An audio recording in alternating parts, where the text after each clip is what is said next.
Welcome to the Education Table, where I answer your questions in about 10 minutes or less. Today's question is a super important one, especially right now. As a veteran teacher who is well-versed in UDL and has seen it work for students, is it possible to make changes to curriculum delivery in a new school without being seen as out of alignment?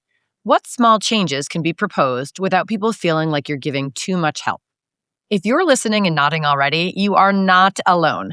This tension comes up all the time, especially in schools working hard to improve consistency through high-quality instructional materials, pacing guides, common assessments, and curriculum frameworks. Teachers often enter a new setting wanting to honor the systems already in place, while also wanting to teach in ways they know support learner variability. And honestly, many educators feel stuck between two fears: the fear of being seen as off-script and the fear of watching students struggle unnecessarily because instruction is too rigid.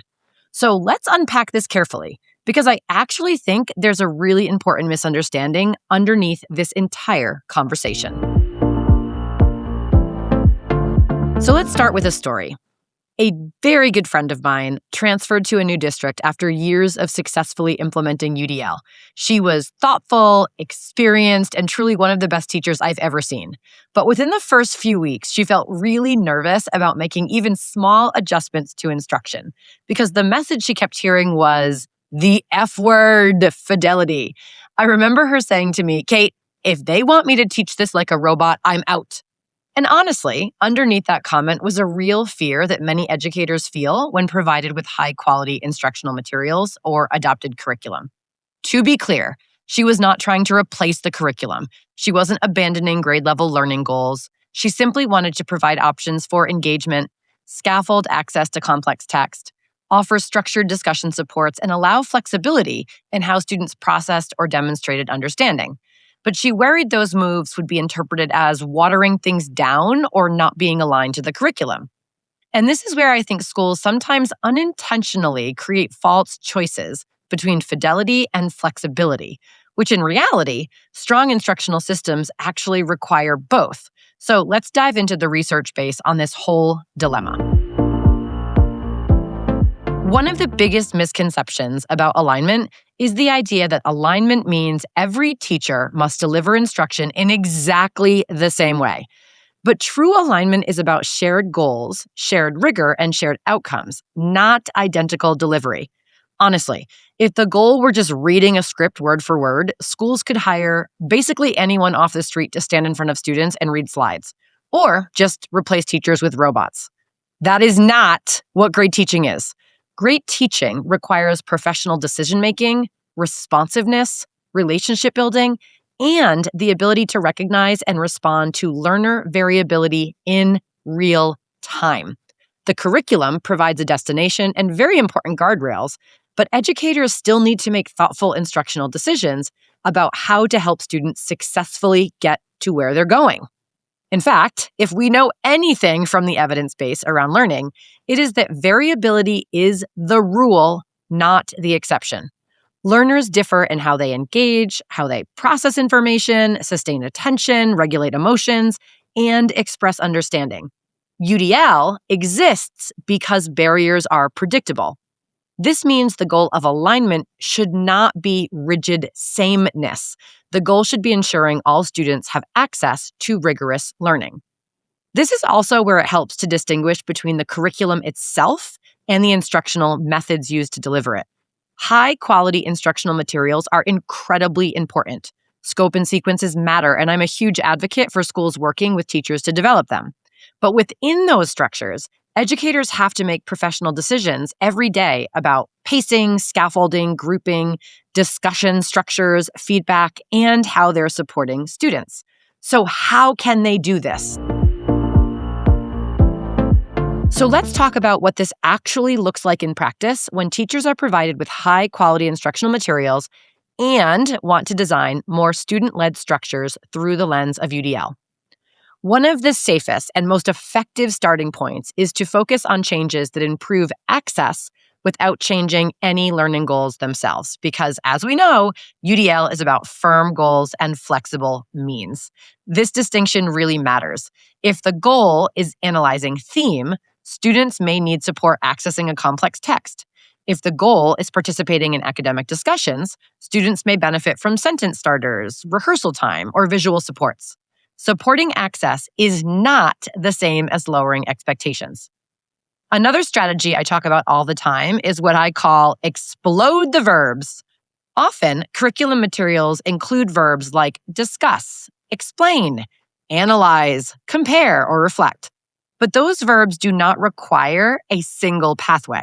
For example, if students are expected to discuss an idea, this could happen through a turn and talk, a structured protocol, a digital discussion board, a small group conversation, or even collaborative annotation.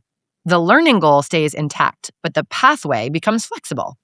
Exploding the verbs helps teachers maintain alignment to the curriculum while recognizing that learners may need different ways to engage with the same rigorous task. It is not lowering expectations, it's designing access to those expectations. It's also really important to remember that many universally designed shifts are actually quite small. Sometimes teachers think UDL means redesigning everything overnight, but often the highest leverage changes are pretty simple and very strategic. For example, you can provide choices in how students brainstorm.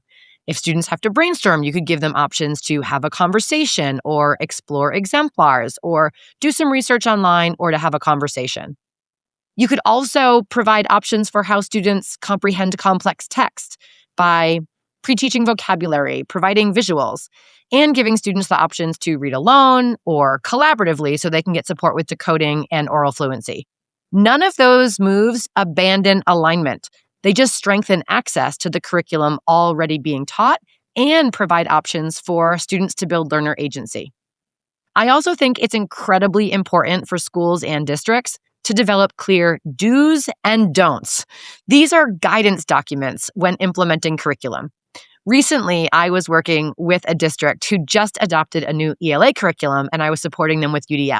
And before I modeled a lesson, I asked for clarity around what flexibility was encouraged and what would be considered out of alignment.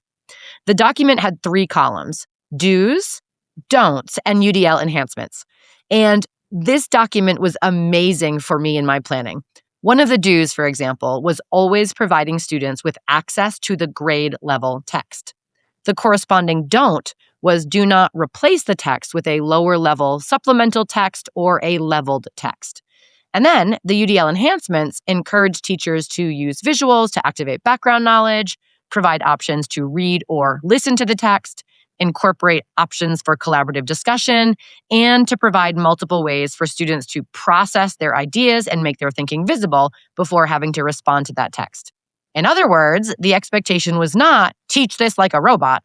The expectation was to maintain the integrity of the learning goal and the complex text while reducing unnecessary barriers to access and building opportunities for student agency. That clarity was incredibly helpful for me because I did not want to go rogue, but also because it protected rigor while creating space for universally designed supports. Honestly, that kind of clarity helps everyone. It reduces fear, it protects consistency, and it gives teachers permission to use their brilliance and professional judgment with agreed upon guardrails. So when it comes to finding the balance between UDL and high-quality instructional materials, alignment should never mean abandoning professional judgment or ignoring learner variability. Strong instructional systems need coherence, but they also need responsiveness. The reality is that many universally designed practices are not radical changes. They're thoughtful refinements that increase access, engagement, and participation while maintaining firm goals and high expectations. So, if you're entering a new setting or wondering whether there's room to implement UDL practices with high-quality instructional materials, I would encourage you to start small, to stay grounded in student outcomes, and remember this: flexibility in how students access learning is not misalignment. Often, it's what allows alignment to actually work for more learners. As always, thank you so much for listening to The Education Table. Until next time, onward.